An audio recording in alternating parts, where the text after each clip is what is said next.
All right, may I have your attention, please? We will now begin our last plenary session of the day. Please welcome Council Member Adrian Spinner, who will moderate this panel. Good afternoon.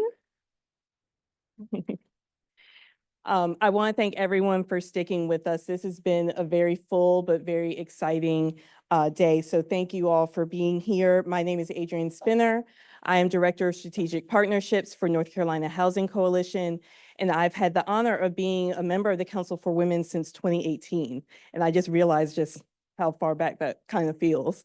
So I'm excited to be here and moderate this panel entitled Raising a Family in North Carolina, where we will highlight issues in addition to the ones that have already been discussed today. And these issues affect children, family, caretakers, and communities across the state.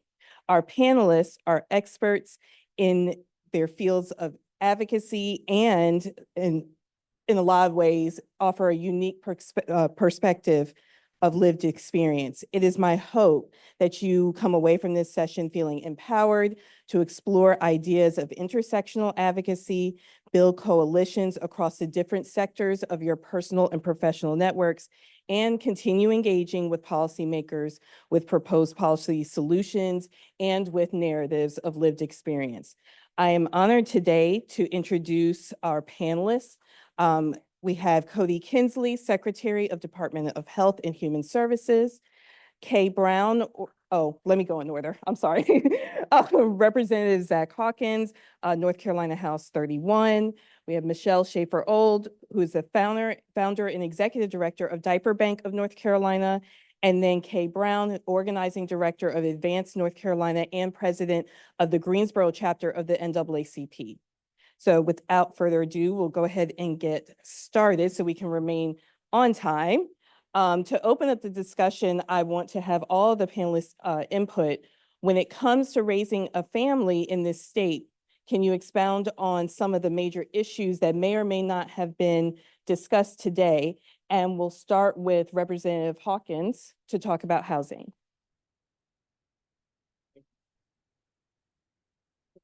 Thank you so much for having me. I really appreciate the opportunity to join all of you today. And I've heard it's been an incredible conference. So I see my colleague there, Julie Von Haven, who's probably already given you lots of wisdom today. So I won't add too much to what she has to say. But housing is probably one of the most critical pieces of American society. We know that owning a home is the gateway to the middle class. It's the gateway to providing education. Parents can leverage their home to provide a higher education for their students. It's a sense of ownership and belonging in American society. And because of the rising cost of housing, especially since the pandemic, it eludes a lot of people. It eluded a lot of people before, but it definitely does now. Before the pandemic, and I'll speak for Durham, if you bought a house in Durham for $200,000, that exact same house is $400,000 to $500,000. So you can imagine what it looks like for a young family that's moving to North Carolina, moving to Durham, which is a great place to live, by the way, that was more than one clap, Cody. That was more than one clap, Cody. You see all those people from Durham here. Don't do that, Cody. Lots of Durhamites. People that want to stay in their communities but buy up or go from renting to purchasing a home. We have to do the work, especially in the legislature and the federal government, of flat out providing more housing units for families that are affordable and making sure that we give incentives not only to builders to build affordable homes, because right now I would be competing with Julie for the exact same house. And I'm a first timer and she's going to her third home. That's just not fair. And so doing the work to give money to incentivize developers to build affordable housing is important. But secondly, I think the opportunity to make sure that people have down payment assistance. We do some of that in North Carolina already, but that's something that we need to put into overdrive. And what that means for a family is, again, the place to call home, a place to, again, build generational wealth, but a place where students have stability and the ability to thrive. And so I'm hopeful that over the next few years, we're able to start down that path. Thank you. Thank you so much. Secretary Kinsley, could you talk to us about food insecurity and affordable childcare? Well, it's wonderful to be with you all. I've heard amazing things about how the conference has been going today. And so thank you so much for having me. On my way over here, I was on the phone with someone who, for me, is probably the most foundational person in my life when it comes to women, and that is my mother. One person is happy about my mom. And in answering this question, she was helping me prep for the panel. I was thinking back to my childhood and my memories of, my mother waited tables, cleaned houses, came home, cleaned our house, made dinner, got the kids ready for school, packed lunches, and then tried to figure out how to manage, our own access to everything else in our life, health, care, support to raise a family. She was the cornerstone of so much of that. And as I think about her and my childhood, I, remember just the heaviness and the weight of all that she had to manage, and that being on her shoulders. And the two things that I think were constantly on her shoulders in ways that I can only begin to appreciate now later in life, and in the knowledge that I have in the work that we do at the department, is how in the world can we afford food and keep food on the table for two very large, hungry boys? And also, when she would get up in the morning every day at 4 a.m. to go to work, and my dad would come home late, not till 7 p.m., sometimes at night. My mom would be working a second job late into the evening, how we arrange for them to have care when they get home from school at 3 p.m. Those are challenges that, and this was some time ago, those are challenges that are harder now than ever before. The budgets at the kitchen tables are stretched among families like never before, and trying to figure out how to support access to high quality early education and childcare and how to keep food on the table is key. And that's why at the department we've tried to do things to help make that easier for families, to make North Carolina a family-friendly place to be.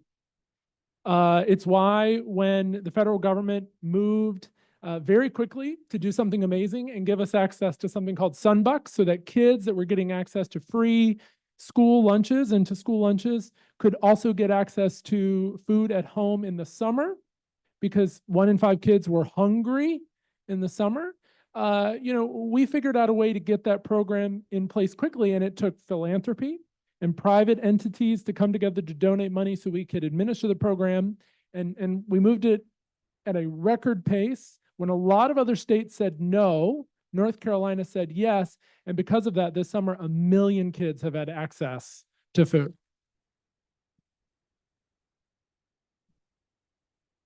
And, childcare, the governor leads on childcare in such a passionate way and has traveled this state. And I've had the pleasure of being with him. And, he sits down on the floor with kids way better than I can, and has amazing, wonderful connections there. But childcare, yeah, it was like my mom's experience of like, just how do we figure out how to keep people taken care of, keep these kids healthy and well and safe. But so that she could go to work, she could then pay the bills to make things work for us and the family. But also, I had the luck of stumbling into, because it was the only good option that she could find, a high quality early education childcare center when I was 3 years old. I have no question that as a first generation college student, graduate student, that my aptitude, potential, all of that was deeply shaped by that happy accident. And the truth is that no child in North Carolina should have to rely on a happy accident. And it should be affordable for kids to be able to go to childcare. And look, we have made a lot of progress and continue to push forward on this, but we are still at the edge of a cliff. Our childcare centers have really struggled, and we have got to push forward. I'm going to look this way because she's going to continually try to cut me off. And so now it's all good. Okay, I'm done. I'm not going to, but there's a lovely young woman there That's why I'm really going to look this way. Love you, mean it. But I will be having you expound on that later. So, Kay Brown, could you talk to us about social justice and community organizing? Yes, y'all. When I tell you, I didn't come from a wealthy background. I didn't come from a religious background as far as having a father or mother that was in, in the church or in clergy or the mother church, anything like that. And I say that because even in communities of color, there's a level of respectability that comes with who's allowed to be seen as a leader and who's not allowed to be seen as a leader, right? I had my first child at 21. I was still a junior at the illustrious North Carolina Agricultural and Technical State University, Aggie Pride. Okay. But y'all, I recall, so I know we He's might an have e- some he's other an folks, eagle over I there. start that drama everywhere I go, but I think about what it was like being a student on campus, right? And turning from a traditional student to a non-traditional student, and what options did not feel like they were there for me. I recall having to use my refund checks to pay for childcare so that I could stay in school, because as long as I was in school, I didn't qualify for certain things, and neither did my kid, right? And it was hard. And I say that to say, coming into a social justice space, y'all, I happenstanced upon the movement. I was tired. I said, now I was 25. I had my 2 kids. I was doing all that I could. I had graduated. Y'all, I even bought a house with a USDA loan. So when people talk about policies not making a difference and stability, being able to put down $100 earnest money and get a house, being able to stay on my mom's health insurance until I was 26. Yeah, that means I had both of my babies and I was still on my mom's health insurance. Like those things were game changers. And I think about the role that movement has played in it. And sometimes we never think it's supposed to be us, but it turns into us. So y'all, I got even into social justice spaces. And you know what I found? Other than a lot of misogyny, if I'm being honest, is that it wasn't actually a place that was built for children. A lot of our movements and our nonprofits are not built for parents. And as a single mother, it definitely was not built for me, right? And y'all, in elevating into certain spaces in the movements, one of the things that if you are a decision maker that you have to do is think about people comprehensively. So oftentimes we talk about community, right? That it's great that employers or entities or Head Start programs, it's great that you can bring your kid to work, it's great that you can work from home, but then we don't think about it when it comes to our own social justice organizations. We don't think about it when it comes to our meetings. Y'all, when I first started going to NAACP meetings, where now I'm the president, but back then, there was no spaces for children, right? Like it was rare that people actually brought their kids into the meetings. My kids grew up in a space that was not built for children, right? And one of the things that you take over as being a leader, right? Because it wasn't supposed to be me. Because I would have people ask me, well, if you're here at the meeting, who's watching your children? Some of you are fighting for justice. What are you asking about where my kids are? like you didn't ask that guy over there. You didn't ask that pastor where his kids are, where his family was. Like, how are you asking me this? But I say that to say, when we talk about what it's like to raise families in the state of North Carolina, we oftentimes talk about families like they're this other thing, and we don't look at each other as representatives of a family. Right? We post jobs, or we have these things in the descriptions that are to advocate for or to do charity in service of, but it's not necessarily built to have those kinds of individuals that we're speaking for, advocating for, actually inside of our organizations, and actually have the ability to hold leadership within those organizations. So I think about from a social justice perspective, y'all, if we don't have enough single parents in our spaces, but we're advocating for it, we probably should start opening up more doors. Absolutely. Because we are out there, right? Y'all, I got my master's degree in 2001. And I don't know if y'all know what happened in 2020, but it was a whole pandemic. So then I had 2 kids, one in kindergarten. I was supposed to learn how to do PDFs, apparently, because my kindergarten was supposed to know how to upload those.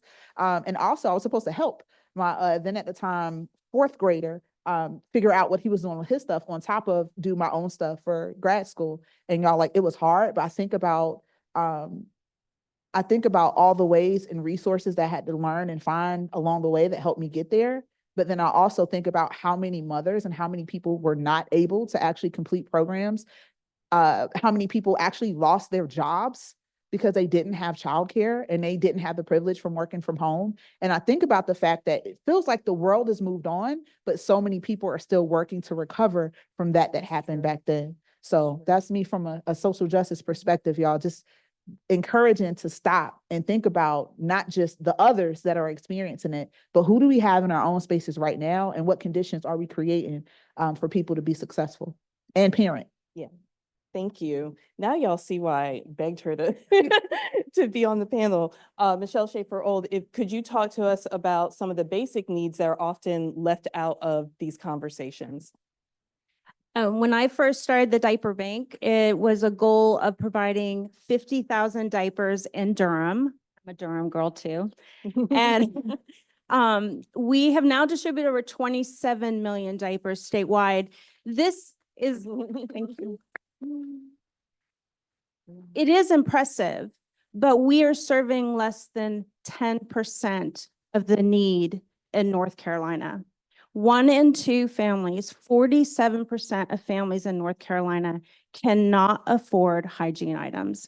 So when we're talking about housing and we're talking about food insecurity, 100% of the time, you have to know that families are not able to provide the most basic hygiene item for themselves and for their children. We distribute through organizations, and what we're seeing is that when we give out something as simple as a diaper, we're capturing amazing outcomes, right? So not only can a family, a parent take their child to childcare, because you cannot drop off your child at childcare without a day's worth of disposable diapers, but they're also able to take care of themselves. As we started our Period Power program, where we felt that if mothers couldn't afford diapers, they couldn't afford period products for themselves. But then we started to hear from middle and high school teachers telling us about students missing school because they cannot afford hygiene items. We believe that period supplies are school supplies. Absolutely. And no one should have to choose between going to class, going to work, or just taking care of their basic need because they cannot afford a hygiene item. So this is something that weaves through all the different things that we talked about today, but the underlying tone is that we have families that cannot afford the most basic items. When we look at what that looks like, most people assume it's someone that doesn't work hard enough, doesn't care enough, or isn't motivated enough. 76% of the families that receive our services are working 1 to 3 jobs and still cannot afford diapers for their children. We did a research study, found that 63% of military families cannot afford diapers every month, which has prompted us to serve every single military base here in North Carolina. So the need is much greater than I think what we talk about. When I started the diaper bank, no one had heard about a diaper bank. Everyone was like, what is a diaper bank? And I was like, I have no idea what a diaper bank is. Literally my first year that I started, we had a theft and over 13,000 diapers were stolen. And this is actually a common occurrence for diaper banks because diapers are expensive. They are over $100 a month for families. If you have multiple children, it can cost hundreds of dollars a month. And so we had this theft. I wrote an article just letting folks know, hey, this is what happened. This is who we are. And it actually went viral. We were in 64 news stations across the country. That's how much this was news. People just did not know about diaper banks. We were in Huffington Post and the Today Show. We were in New Zealand news, but the headline read Napster's Fleece Nappy Bank, which was really cool. And what was amazing about that is 130,000 diapers were donated to us in 1 week from around the world. The challenge of that was the business address was my home address in Durham. They had to designate 5 UPS trucks to drop off diapers at this house. I had to get trucks to get into the door because all the doors were blocked. On the 3rd day, I pull up with trucks and the UPS guys were there and they're like, how many children do you have? Like, but this is prevalent in every every series of life. We also do adult incontinence. There are many grandparents that are taking care of their grandchildren. They cannot afford diapers and they cannot afford to take care of themselves. During COVID, we've seen a 2,000% increase of adult incontinence supplies, and it has not slowed down. So this is about dignity. And in my opinion, dignity is not a privilege. And unfortunately, in North Carolina, you have to have a lot of money to be able to afford housing and food and basic hygiene items, and we need to change that. Thank you. Thank you so much. One of the themes that has been prevalent throughout this conference is intersectionality and the fact that these issues don't exist in silos. They all relate to each other. And in order for our communities to thrive and for us to uplift the most vulnerable populations, our solutions have to be intersectional. And we have to think about more than one issue at a time when we're trying to come up with policy change, trying to come up with solutions, and trying to serve communities. So let's start with Kay Brown again. Can you talk to us about the intersection and the solutions needed for safety and social justice? Y'all, oftentimes when we think about housing policies and like zoning and where we put people, I'm gonna say this with love. Many of us don't want certain kinds of poor and working class people in their neighborhoods. They don't mind affordable housing, but it better not be in my neighborhood. That impacts my property values, right?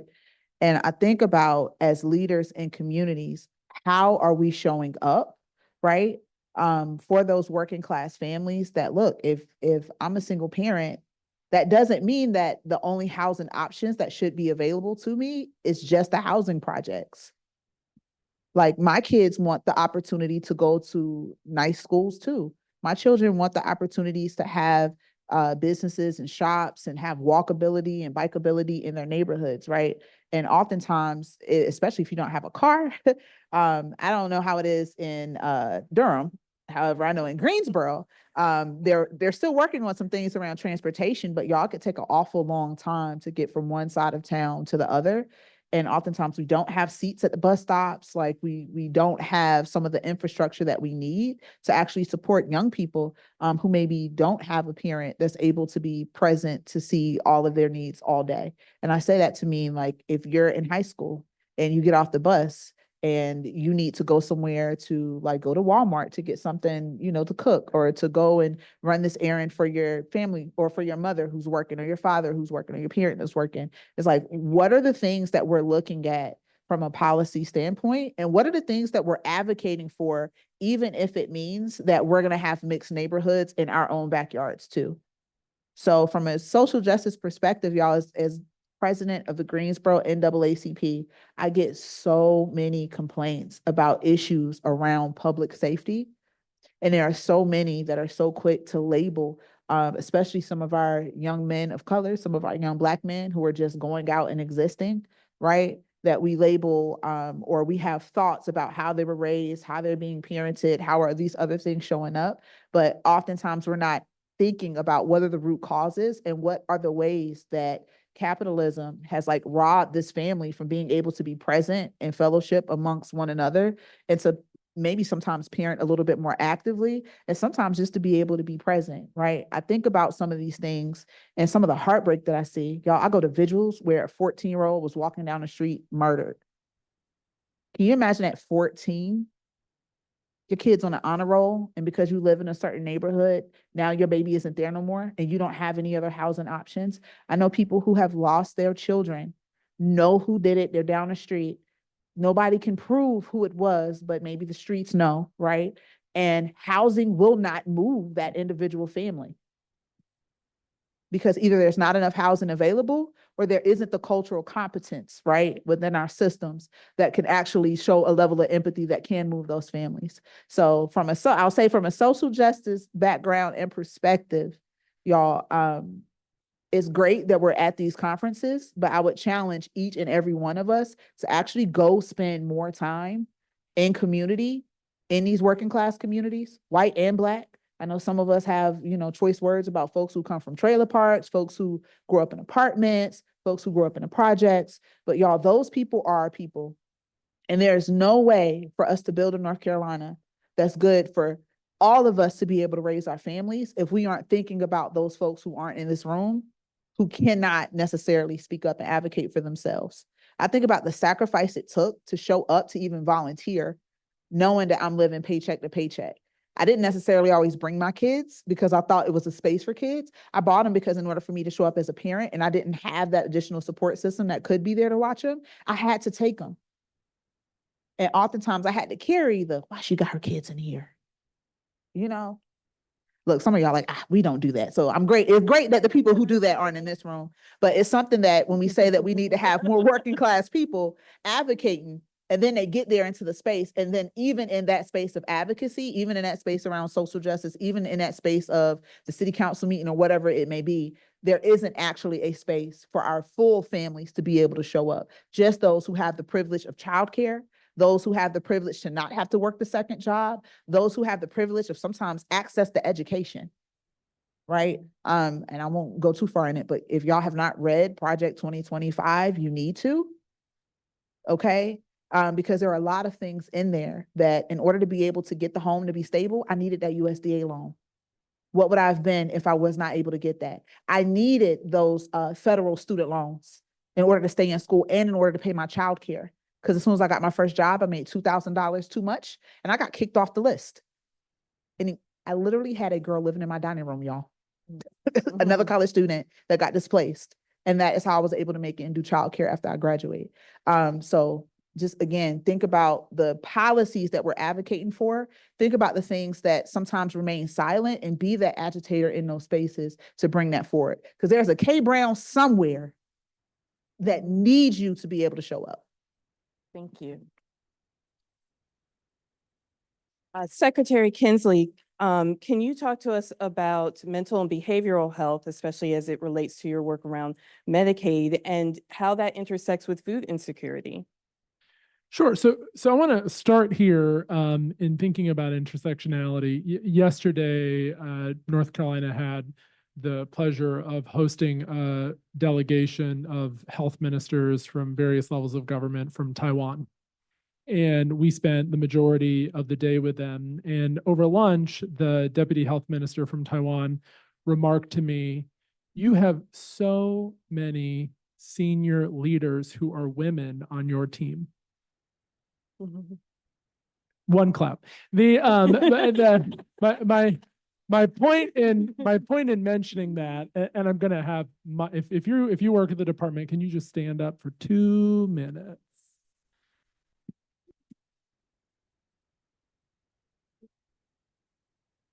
You may be seated. The reason why I point this out is that we are so lucky to work for a governor and for us to believe that you have got to have a leadership team and a team that looks like, sounds like, and comes from every single part of North Carolina.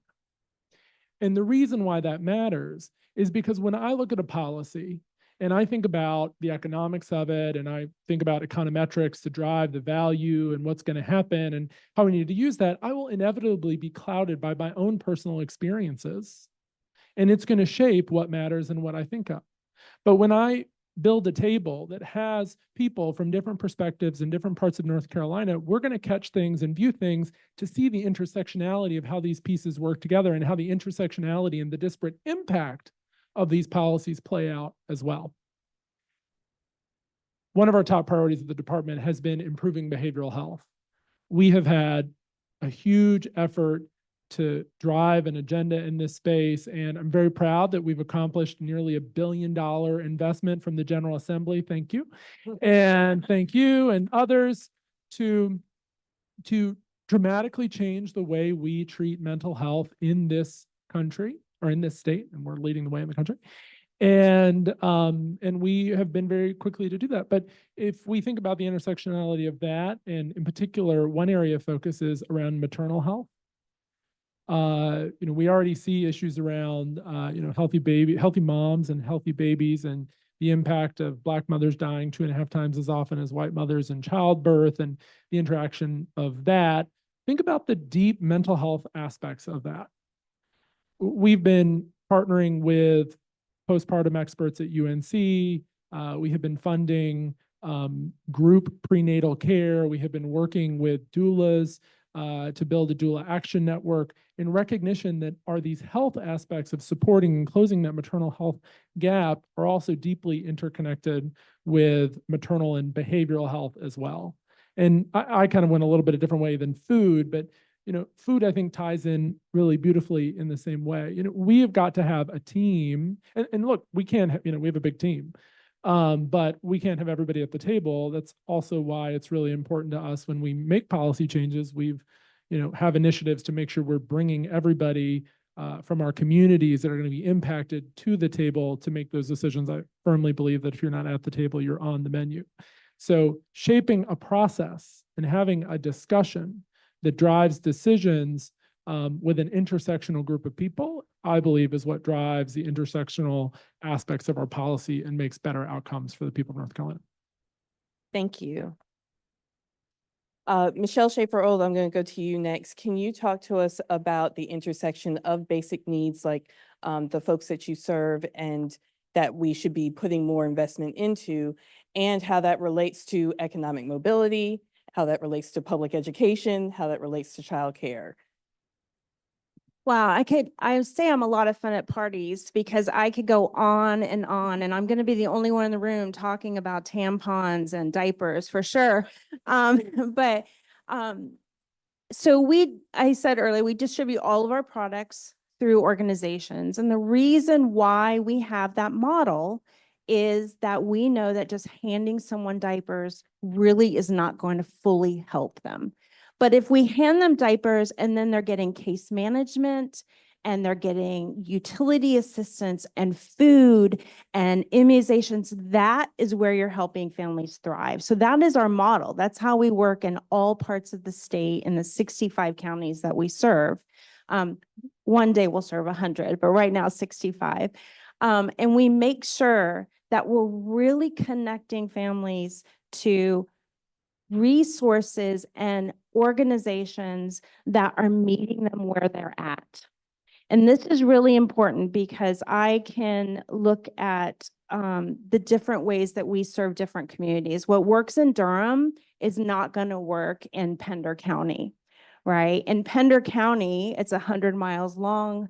They have one resource. There's no public transportation. There's families that are actually swiping credit cards on little boxes on their walls to get electricity for that day, that week, or their month. And they say when they get diapers from us, they actually can have electricity for that month.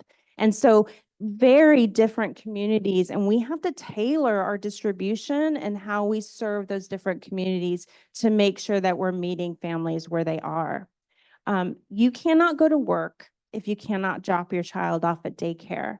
So that is the economic part of it. We published a research paper that looked at where do families access diapers? And when they are in food deserts in North Carolina and they have one access point, which is that little corner store, they have no transportation. That's the only place that they can get products. We priced how much diapers are in those little corner stores.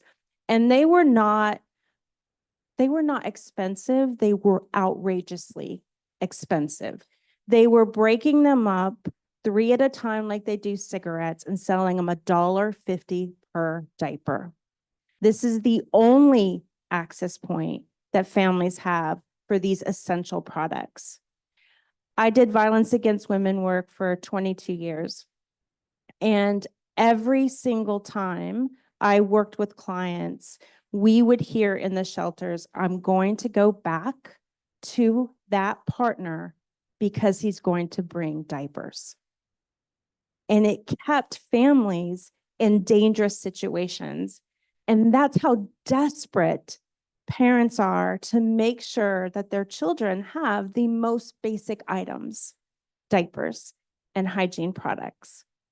And so I'm going off on a tangent because I can talk and talk, but then we also talk about period products in schools, right? And then you're talking about education barriers when students are missing school every month because they can't afford period products and they do not want to have an accident in school.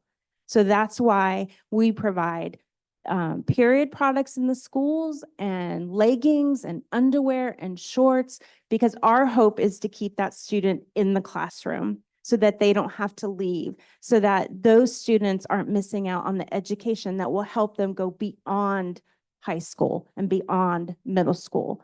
And another part of our program is if we cannot find a program that is meeting families where they are in the communities that we're serving, we bring a mobile unit in. And this is called our Essentials Hub, and we target high need zip codes in the community, and then we bring the resources with us. For example, this summer, we brought in backpacks. We also brought in a program that was a doctor that did on-the-site physicals for those kids that had never been able to play sports because they could not get that piece of paper that was the physical.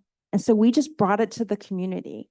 And so these are the ways that we're trying to identify the barriers our families are experiencing across the state and meet the need of where they are, while working with organizations that we all value, that many of you are a part of, that are already doing important work with families. The last thing I'll say is we're very I can go on, but we're very research focused. And we also looked at what does a diaper do for our community partners beyond just providing this basic need. And we found several things, but a couple of them I'll share is, one, we're seeing 83% increase in home visits because social workers are bringing diapers in hand. We're also seeing over 90% increase in client retention, because many times social workers would lose track of the families would be displaced and homeless, they would be moved around, they would lose their phone, but they would call their social worker and say, hey, I moved, but I need diapers this month, and this is how you can get in touch with me. We're also showing increased immunizations. We give to clinics across the state that are calling up families and saying, hey, your child's up for vaccines and we have diapers. Do you want to stop by? And they're showing their vaccines are increasing. So there's many ways that diapers are opening doors for programs that are already doing vital work in our community. And we're just a piece of that. Thank you. Thank you so much. Representative Hawkins, as a legislator, can you talk about policy solutions, policy changes needed, and the intersectional approach that you need to take to building solutions? Thank you. And I mean, what an incredible panel. I'll pivot back to housing. And because again, I think that, housing again is just sort of the crux of community. And once you have that, you can build all the pieces that are needed to sustain a family and to raise a family. But the reason that I think it's so important to make sure that we are doing the work from a policy perspective, both statewide and federally, to give down payment and to make sure that we have inventory to ensure that we are giving access to home ownership, is because when you do that and people don't have to pay extreme prices for housing, it brings down it lowers the burden on families. Because you talk about not being able to provide food, you talk about not being able to provide clothes, basic needs. If you're paying, and what most people do is they pay an astronomical amount of their budgets on housing. And if we're doing the work for those who need it and those who are trying to, again, raise themselves to the middle class, we know that this is the one thing that we can do to make sure that we bring down a couple $100 a month for families across North Carolina, so that they're just not stressed, trauma is not an issue, and of course where you live determines what you have access to, but most importantly, the basic needs are critical. Not everyone, not everyone had the opportunity. My sort of housing story is that My mother had my oldest sister at 16, had me at 22. And she and, her sister, okay, they now have children. What do you do? My grandparents bought their home in 1968 in what was then a middle-class Black community in Beaufort County, North Carolina. I don't know if we have any Down East folks here. What? I keep getting the one. I don't know what that is. Okay, all right, two. Whew. And what they did is what I thought critical, and what I guess you see happen to allow for housing to happen for people is that they moved from their home. They went to caretake for my great aunt, and they left that home so that I could have a home. And so they moved to caretake so that they could make sure that there was a quality of life for a great aunt. And then my single mom, her single sister, and all of us kids had a stable place to go. And not everybody has that. Not everybody has that ability, but that was a game changer for a mom who was trying to provide all the things we talk about.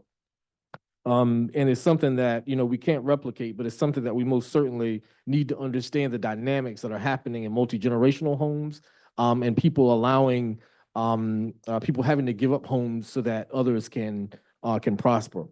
The other thing about this for me is, when you bring down the cost, you talk about gas and groceries and school supplies.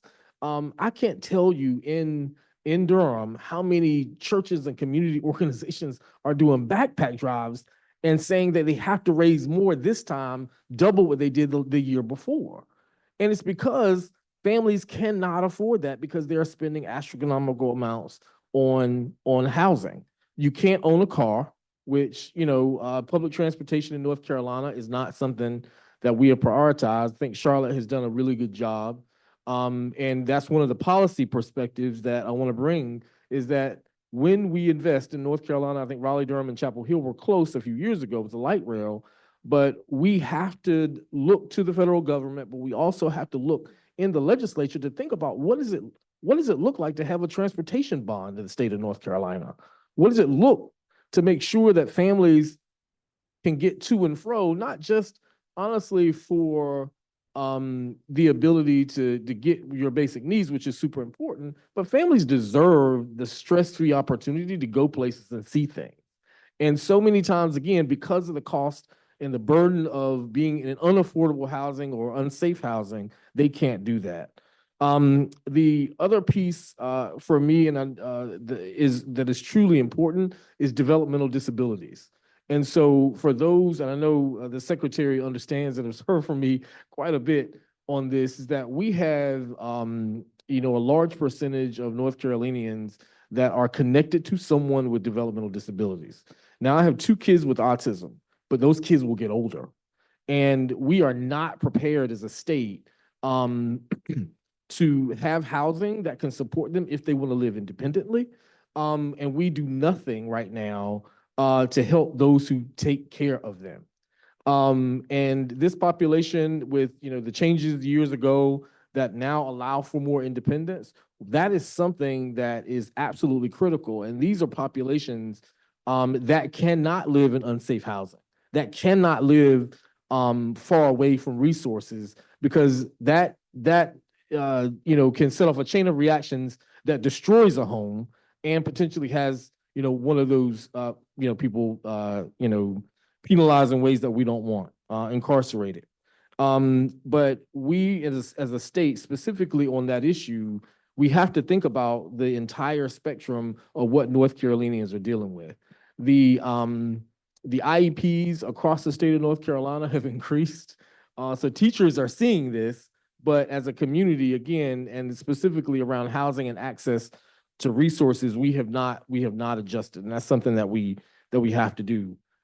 In back to sort of housing in general, one thing that Durham has done, and other states, other counties across the state have done as well, is they're really increasing the amount of mixed income.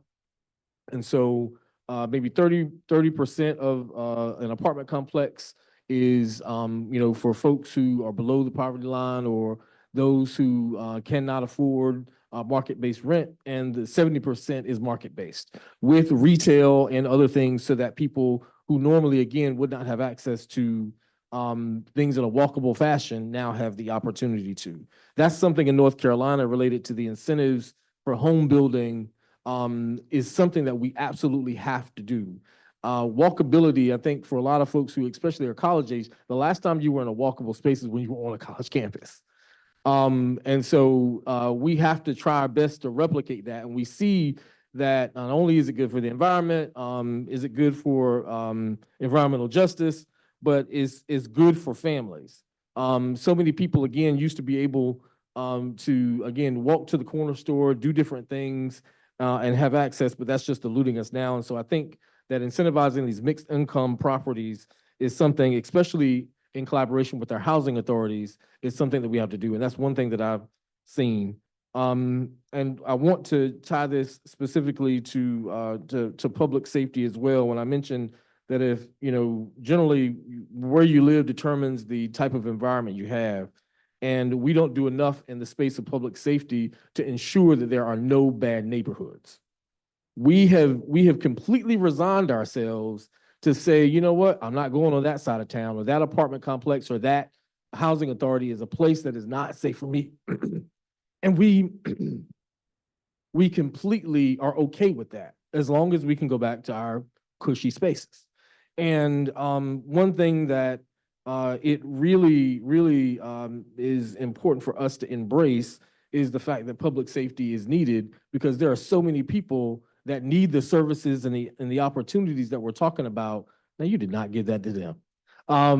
The opportunities to be safe in their communities, but again, we haven't invested in public safety, and mainly because we're not paying those public servants enough. Most of them in Durham specifically cannot live in Durham. They have to commute from another place. And of course, if you want to build community and have a safe place for families, you have to make sure. Lastly, jobs. If we have jobs that people can access that pay an affordable and living wage, those families can do all the things we're talking about. And one thing that we're doing in Durham, because we have RTP in our backyard, is we are making sure that we take all of our educational partners and partnering with the corporations that are in those spaces to work with kids and their families to have a career pathway. Awesome, thank you. In the interest of time, one thing that I know for me, when I go to wonderful conferences like this, I leave very motivated and inspired. But then you get to days after, weeks after, months after, and you're just like, okay, now what? And you don't want to lose the momentum that you get in spaces like this to take action. And so if I could ask all the panelists, if you could leave the audience with a call to action, something that they can do tomorrow, a month from now, a year from now, to make a difference either locally where they are, or how they advocate at a state level or within their networks. I'll start with Secretary Kinsley. Okay, I want you to turn to the person sitting next to you, and I'm going to have you ask a question. Are you ready? Everybody look. Elaine, look to your partner. Everybody turn to your partner. Okay, here's the question. Have you been tested for syphilis? Oh, wow.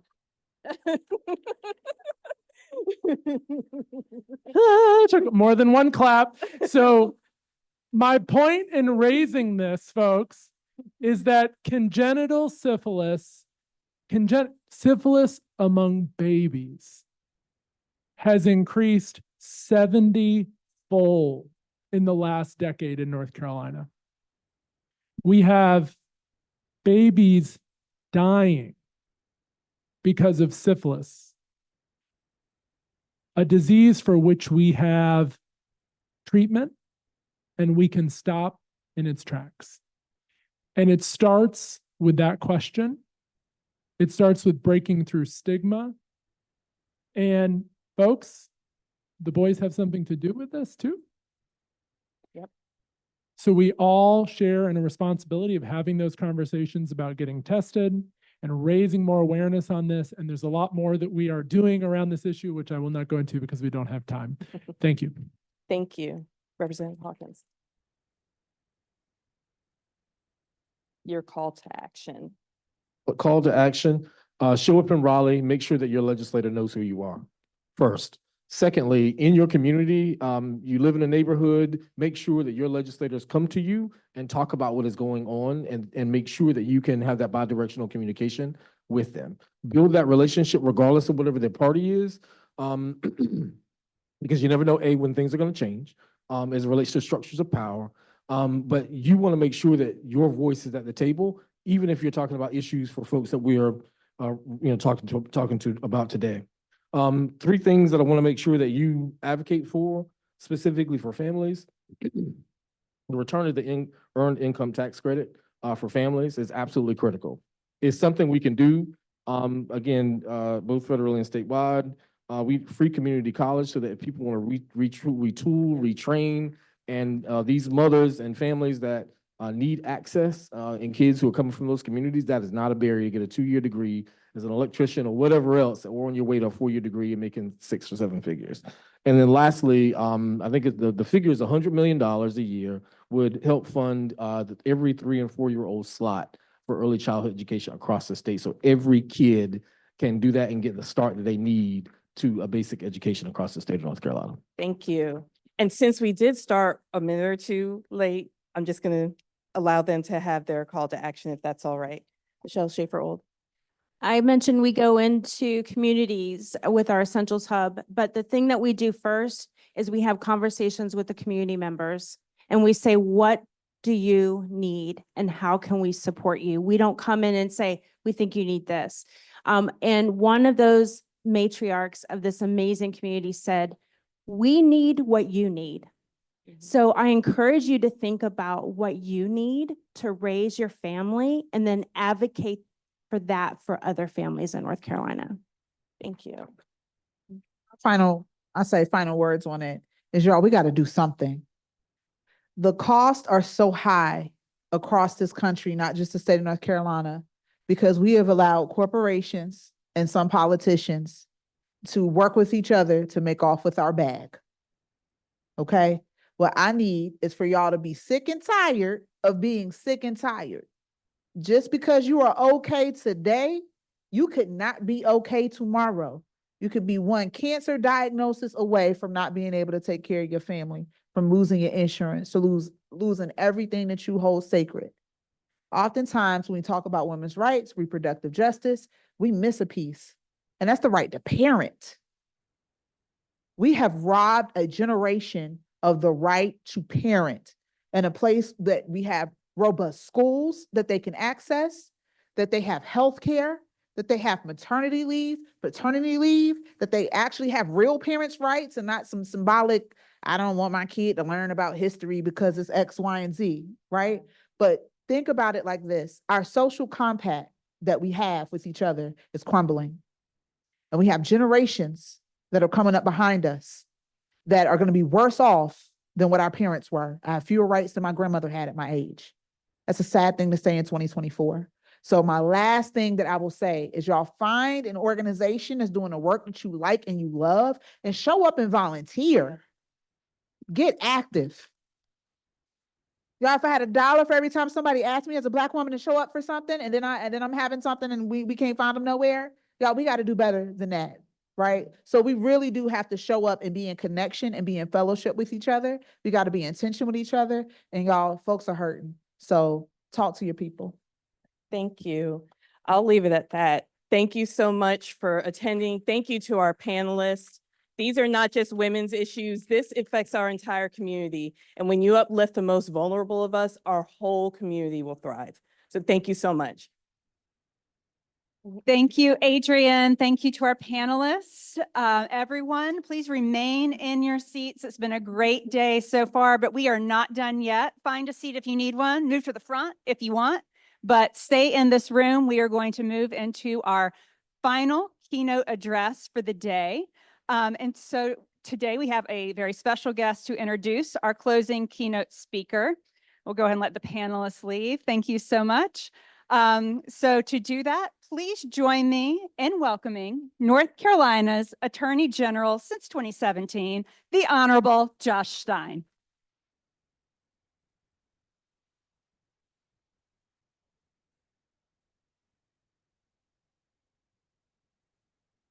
Well, my goodness. You all know how to make somebody feel welcome. Thank you so much. Is this on? Can you hear me? Hello? Testing, testing. Testing, testing. If you don't succeed at first, you get another mic.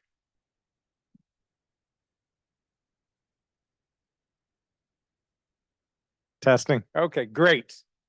All I said so far was thank you. You guys are awesome. I'm so tickled to be with you. I know that this has been an important day, and I'm grateful to each of you for being here. More importantly, I'm grateful to each of you for what you do on a daily basis for the people of North Carolina. I want to thank all the folks on the North Carolina Council of Women for their hard work in putting together today's conference. It's an incredibly important conversation about how we can create a stronger North Carolina tomorrow by supporting women, children, and families today. That work, as always, remains urgent. Because right now, 104 years to the month after the states ratified the 19th Amendment and women finally secured the right to vote, too many of women's freedoms are at risk. Chief among them, women's reproductive freedoms. Some politicians are hell-bent on stripping women of the power to make their own reproductive health care decisions that they determine are best for themselves. And they're dogged in their efforts to control women.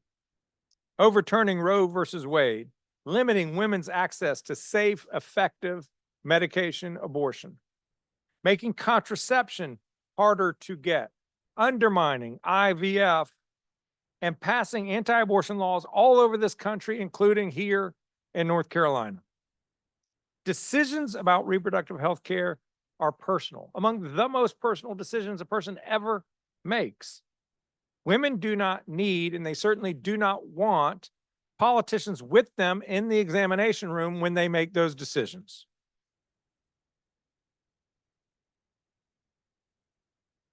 We've been very fortunate to have had Governor Roy Cooper leading the fight here in North Carolina to protect those freedoms, including his executive order to protect reproductive care and his veto of SB 20. As Attorney General, I have repeatedly pushed back against Republicans' attempts to control women and take away their freedoms. We're fighting to make sure that women can access safe, effective medication abortion that they have had access to for over 20 years.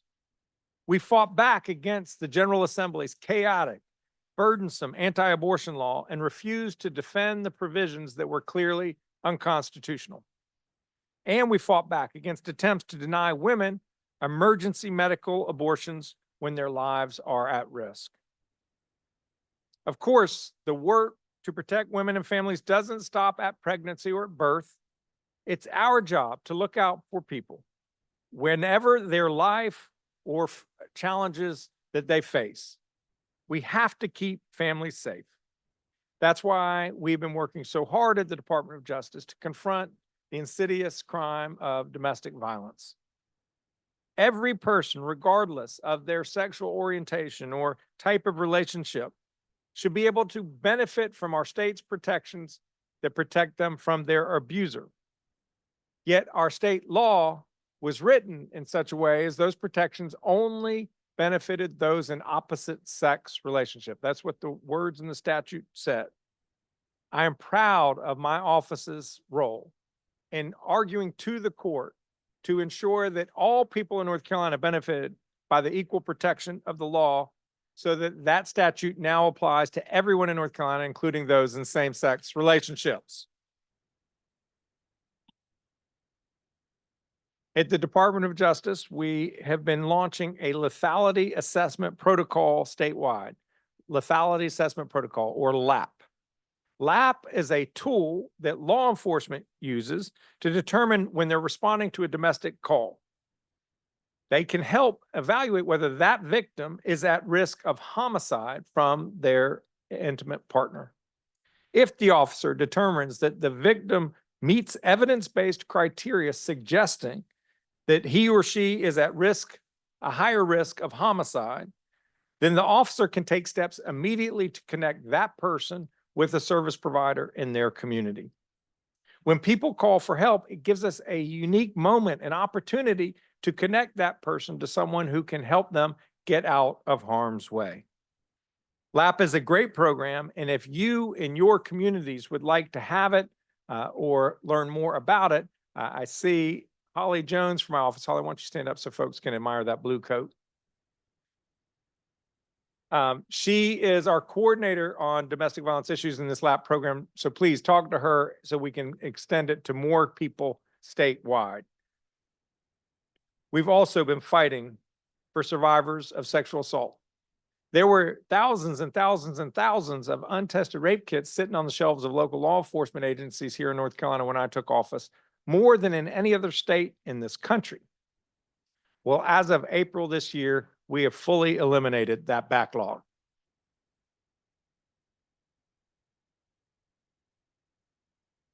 It was years-long work by so many people. It was not straightforward, but it's a testament to what we all as North Carolinians can accomplish together when we work together. We've now added more than 5,000 DNA samples to the CODIS DNA database, which has led to roughly 2,700 hits to other DNA on that database. Those hits are now being used to make arrests in cases that had been cold for 20, 30, even 40 years. More than 114 to date, and we are now making arrests and putting very dangerous people behind bars where they cannot hurt anyone else. Every arrest gets justice for someone who suffered a horrible assault and may help them in their journey towards healing. That's the goal: safer, healthier, happier people and communities. And that's also the goal of our keynote speaker, Jennifer Klein. Jennifer is the assistant to the president and director of the White House Gender Policy Council. President Biden and Vice President Harris created this council in 2021 to advance gender equity and equality in both domestic and foreign policy. In her role as director, she has advised the president on issues including reproductive rights, gender-based violence, and women's economic security. Director Klein has a long history of working on solutions to help women and families. During the Obama-Biden administration, she served as deputy and senior advisor to the Secretary of State's Office of Global Women's Issues. During the Clinton-Gore administration, she worked in the White House in a dual appointment as the First Lady Hillary Rodham Clinton's senior domestic policy advisor and as special assistant to the president of Domestic Policy Council. She holds a BA from Brown University and earned her JD from Columbia School of Law. We're thrilled that she's here today in Raleigh to talk about the work she's done and the work ahead so that we can together create a safer, stronger North Carolina and nation. Please welcome Director Klein to the stage. Thank you all.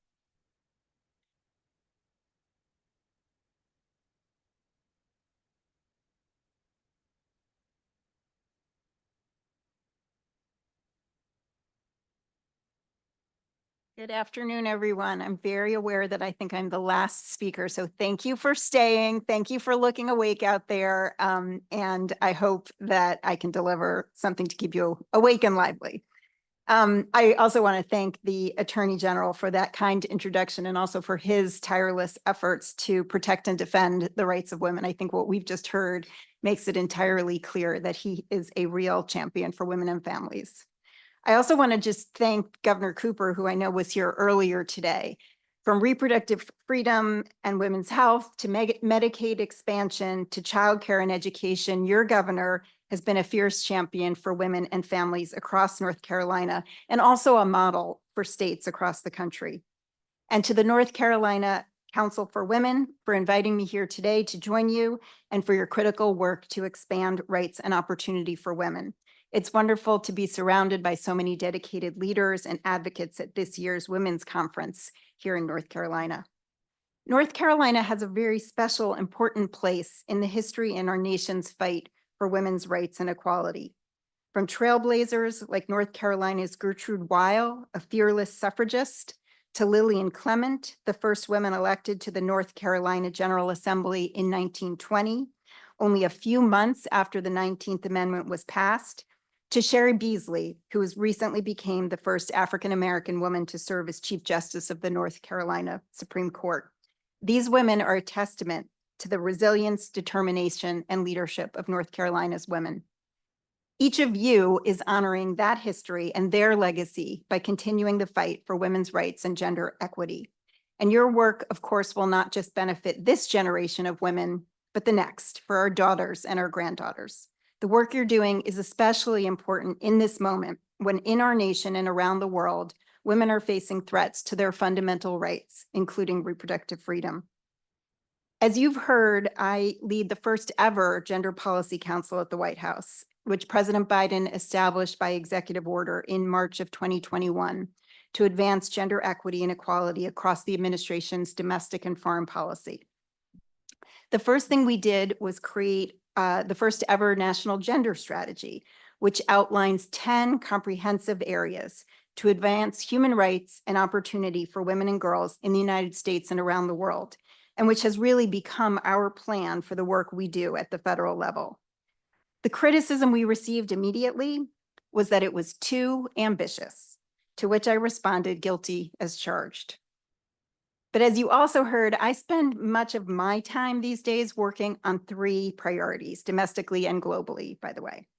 Those are strengthening women's economic security, preventing and responding to gender-based violence, and advancing women's health. I thought I'd just take a few minutes this afternoon to tell you about what we've done, a bit about what we've done, why it matters, and what comes next. So starting with reproductive freedom, which honestly, I didn't imagine in 2021 as I thought through the agenda and vision for gender equity and equality in the Biden-Harris administration, that it would be the fight of our lives, that we would be again fighting for the freedom that our mothers and grandmothers had fought for and won years before. But today in the United States, 1 in 3 women of reproductive age live in a state where abortion is banned. And as you all know too well, beyond this striking statistic, which really is striking, 1 in 3 women, are millions of women whose lives and health are now at risk since the Supreme Court overturned Roe versus Wade, paving the way for Republican elected officials to adopt or enforce extreme abortion bans. Millions of women can no longer obtain the care they need during a miscarriage or pregnancy complication, or make deeply personal decisions in any case about their future and their lives because of these dangerous abortion bans now in effect all across the country, including right here in North Carolina. In fact, many of the states with the highest rates of maternal mortality have extreme and dangerous abortion bans in effect. Of course, this should not be a surprise. Abortion bans have been forcing providers to close, which disrupts access to critical health care services, from abortion to contraception to other essential health care. We're also seeing doctors uproot their families and leave states with abortion bans out of fear of being prosecuted for providing the care that they were trained to provide, making it even harder for residents to get the care that they need. Governor Cooper and I met yesterday with healthcare providers and of course heard that the effects of SB 20 have been quite similar here. These professionals have been on the front lines, and so has the governor, of course, fighting against SB 20 as it moved through the state legislature and vetoing it when it reached his desk. Because of the state legislature's override, we all know that the fight must continue to protect women's health and reproductive freedom here in North Carolina. In the face of these relentless attacks on women's rights, I can also assure you that President Biden, Vice President Harris, and the whole administration are working day in and day out to defend and expand reproductive freedom and to advance equity for women and girls. I will never forget standing in the Oval Office with President Biden within an hour of the Dobbs decision coming down. He was the first person that I heard say that the Supreme Court had done what they had never done before, take away a fundamental constitutional right. The president asked us to respond quickly and aggressively to Dobbs. Since that decision, he's issued 3 executive orders and a presidential memorandum to safeguard access to reproductive health care. So we're continuing to expand access to medication abortion, to fight for women to get the emergency abortion care they need, safeguard the right to travel, strengthen access to contraception and IVF, bolster privacy protections for patients and providers, and to protect access to reproductive health care for veterans and service members. And the Vice President has since day one taken the lead in this administration to defend reproductive freedom and to work with state leaders, governors, attorneys general, state legislators, advocates, healthcare providers, patients, civil rights leaders, the faith community, and more to join together to restore reproductive freedom for all women in all states across the country. But as the president also made clear on the day the Dobbs decision came down, the only way to restore access to abortion and reproductive health care across the country is to pass a national law restoring reproductive freedom. And that's what this president and vice president will continue to fight for, so that this president, or maybe the next one, can sign it into law.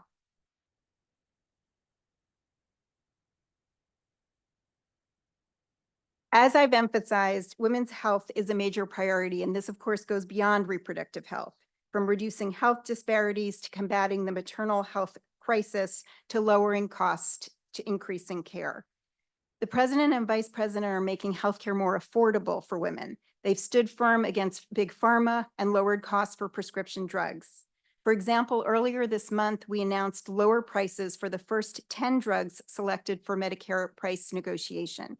That includes drugs used to treat many common diseases and conditions that affect women, like blood clots, diabetes, heart disease, and autoimmune conditions. Together, these drugs are taken by 9 million seniors, including 4.5 million women, who will soon see savings. We've also lowered healthcare premiums under the Affordable Care Act to help millions of women and working families save an average of $800 per year on health insurance premiums. We're working to ensure that medical debt can no longer be used against your credit score, and supporting states like North Carolina in canceling medical debt for residents, which Governor Cooper, of course, announced earlier this month. And more states have expanded Medicaid under the Affordable Care Act, including to more than 500,000 North Carolinians, thanks to the leadership of Governor Cooper and, of course, many of you in this room.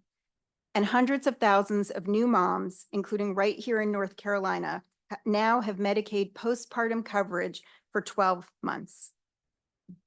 This progress notwithstanding, we know there's a lot more to do to lower healthcare costs and expand access to care, which is why the president and the vice president will continue the fight to negotiate the prices of even more prescription drugs, cap out-of-pocket drug costs for those with private insurance, extend health insurance savings under the Affordable Care Act, close the Medicaid coverage gap once and for all, and cap monthly insulin costs at $35 for all Americans. In addition to prioritizing access, affordability, and equity, we're also investing in the next generation of breakthroughs and innovations for women's health, because we know we have much more to do when it comes to research on women's health and prevention. That's why I'm honored to lead the White House initiative on women's health research, which was launched last year by the president and the first lady, to get women answers to the questions they deserve about their health, and to fundamentally change how we approach and fund women's health research. For far too long, women have been underrepresented in healthcare research. Despite recent progress, there's still too much we don't know about preventing, diagnosing, and treating a wide range of health conditions in women, from endometriosis to fibroids to Alzheimer's disease to heart disease and menopause. I suspect it was the first time that an executive order ever used the word menopause. I was the first person, I'm pretty sure, who uttered that word in the Oval Office. And we were thrilled to include it because, by the way, it's long past time to invest the research that women need to get answers to the questions they deserve at every stage of life, but especially women's midlife health. And in response to the executive order and the action that the president asked for, agencies across the federal government, including the National Institutes of Health, the Food and Drug Administration, the National Science Foundation, even the Department of Defense, are taking action to close gaps in women's health research. These agencies are prioritizing investments, including from ARPA-H, a new $100 million sprint for women's health, and a new $200 million effort from the National Institutes of Health to fund research that cuts across the existing institutes and centers. And finally, we've called on Congress for the bold and transformative proposals that we need. $12 billion in new funding for women's health research at the National Institutes for Health. Turning to economic security, the administration is also investing in America's future by ensuring that women have access to good jobs, to equal pay, and workplaces free from discrimination. As we all remember, during the COVID-19 pandemic, women's labor force participation had plummeted to its lowest level in 30 years. Our administration and Democrats in Congress fought to center gender equity in the recovery efforts and secured historic investments in the care economy. Through the American Rescue Plan, which helped keep more than 220,000 child care programs open, the CHIPS and Science Act, and the Inflation Reduction Act, we now have the highest women's labor force participation in recorded history, and that's across race. In addition to job-creating legislation, the president has also signed bipartisan laws to support women leaders. As just two examples, women workers. As just two examples, the Pregnant Workers Fairness Act and the Pump for Nursing Mothers Act provide basic, long overdue protections for pregnant and postpartum women. These laws help ensure that more pregnant women can stay in the workplace by providing the common sense support that they need to maintain their health and their job, like a stool to sit on at the register or water at their side. And they help ensure that a new mom will be afforded the decency and privacy she needs to pump while at work. The Biden-Harris administration is also firmly committed to building the care economy and supporting caregivers and care workers, unsung heroes who are predominantly women and women of color. We've made progress, adding $1 billion to the Child Care Development Block Grant and to Head Start, to a new rule spurred by the president's 2023 executive order that lowers child care costs for more than 100,000 families, to investing in the National Family Caregiver Support Program to provide counseling and training to family and other informal care providers. These are just some of the actions that we're taking right now, but we won't stop fighting for the long-term investments in care that we know we need, like a national comprehensive paid family and medical leave program, and access to quality, affordable childcare for every working family that needs it, because we know that these policies strengthen workers and their families, and also businesses and our economy as a whole. Lastly, I want to underscore the importance of preventing and ending gender-based violence, which has been a cornerstone of both the president and the vice president's careers in our collective fight for gender equity and equality. As the leaders in this room know, gender-based violence is a public safety and a public health crisis. It affects individuals of all backgrounds in urban, suburban, rural, and tribal communities across the nation and around the world. And it prevents women and girls in particular from thriving. Thanks in large part to courageous survivors and advocates, we have made significant progress in the 30 years since President Biden wrote and championed the landmark Violence Against Women Act in 1994, a law that fundamentally changed how our nation thinks about and treats domestic violence and other forms of violence against women. Since then, President Biden has worked across the aisle to reauthorize and strengthen the law he championed first as a U.S. Senator.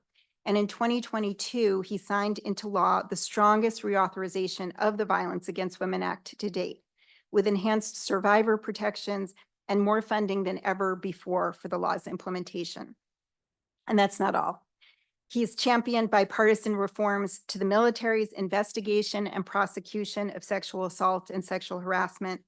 He signed the historic Bipartisan Safer Communities Act, the most significant legislation to reduce gun violence in nearly 30 years that narrowed the so-called boyfriend loophole to help keep guns out of the hands of domestic abusers.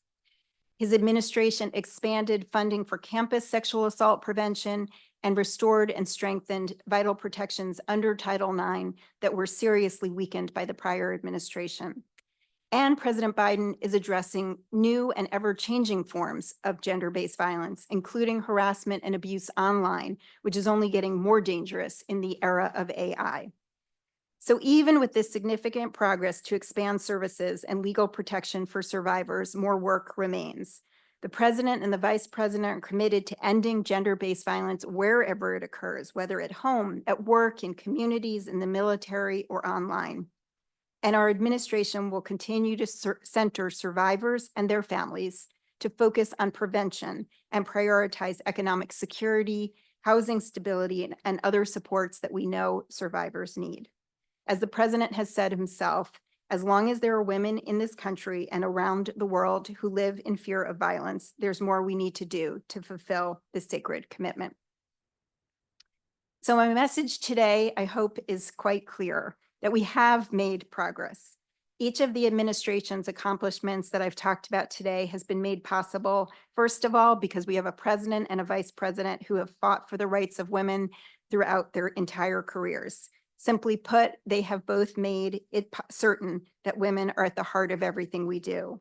And they've insisted that women are seated at every decision-making table, from the establishment of the Gender Policy Council to a record number of female cabinet secretaries, to leaders like Supreme Court Justice Ketanji Brown Jackson, to, of course, the Vice President herself.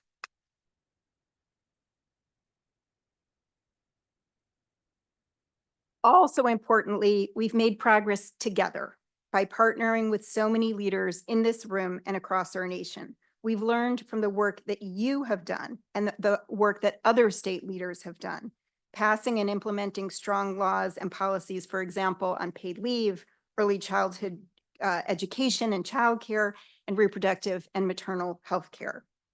But from restoring reproductive freedom to bolstering women's economic security, we also recognize that there is more to do to ensure equal rights and opportunities, to put laws and policies in place that support women and families, and to change our culture, to change the norms that allow gender and racial inequity to persist in the United States and around the world. And to accomplish all of these goals, we need to do more to increase representation in our political system, to ensure that people all across the country, whoever they are, have the opportunity to make their voices heard. I know that all of you are fighting these fights day in and day out, and I want you to just know that President Biden, Vice President Harris, me, and the whole administration are advocating and fighting right alongside you. We will continue to put women and girls at the heart of everything we do, and we will continue to enhance women's civic and political participation and leadership, because as Vice President Harris said a few years ago, the status of women is the status of democracy. So as I look at the advocates and leaders around this room, I'll leave you with a call to action, a call to everyone here to become even more active, though I suspect that I don't need to say that in this room and that you are doing it all already because you're women, but also because of who you are. But from engaging your friends and neighbors to joining and leading civic organizations, to helping others to participate and make their voices heard, to running for office at all levels, we need more women involved. As we all know all too well, progress is not linear, but we also know that we can't rest because women are always on the forefront of progress. So let's take inspiration from the champions who've come before us in this state and around the country as we navigate this real inflection point in our nation's history and continue fighting for the next generation of women. Thanks again for inviting me to speak, and really most importantly, thanks for the work you are doing every single day.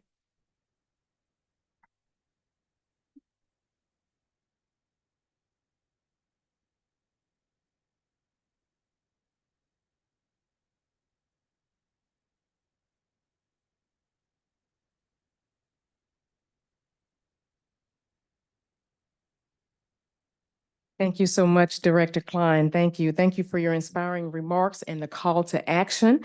We are encouraged by the policies that you have shared and the laws protecting women. And women in North Carolina will continue to carry this work forward, won't we? Shall we? Yes.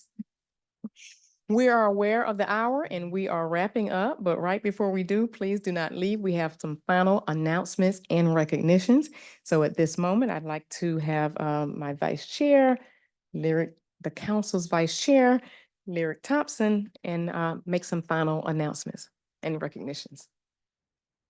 Okay. Well, deep gratitude to all of you for coming today and spending your time and sharing your talent with us. And tremendous gratitude to all of our speakers for providing us the inspiration to keep us doing the work, even when it doesn't always feel like we're moving forward. You've shown us today that change is possible. Thank you for those of you who are making that change at the local, state, and national level.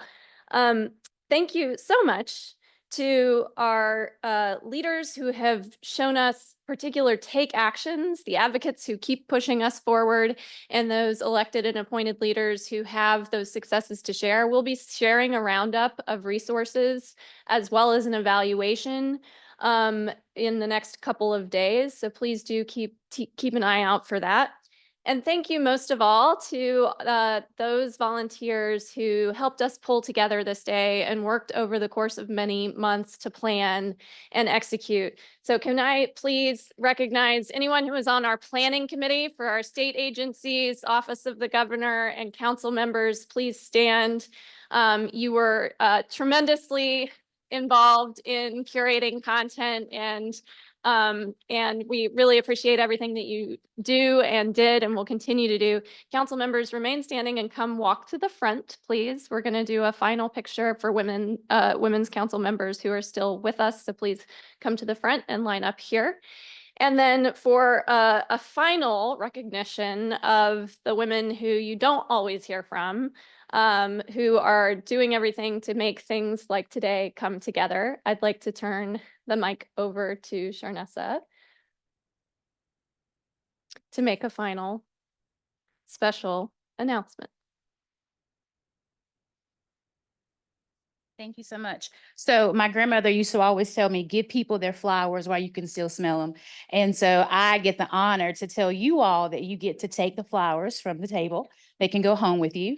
And I also have the honor of presenting flowers to none other than Danielle Carmen, who is the director of the Council for Women and Youth Involvement. All the pieces that you see today, she touched them and was very committed and dedicated to making sure they went well. So on behalf of all of your staff and all the staff for Council for Women and Youth Involvement, please stand up.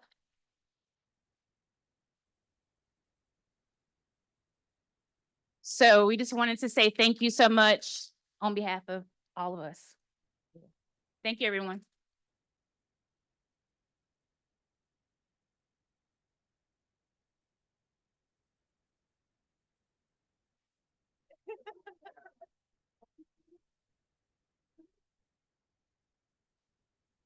Ladies, let me just say, as you are walking out the door, thank you, first of all, for being here. Thank you for an amazing day. So many people have come up to me today to say, what an amazing conference.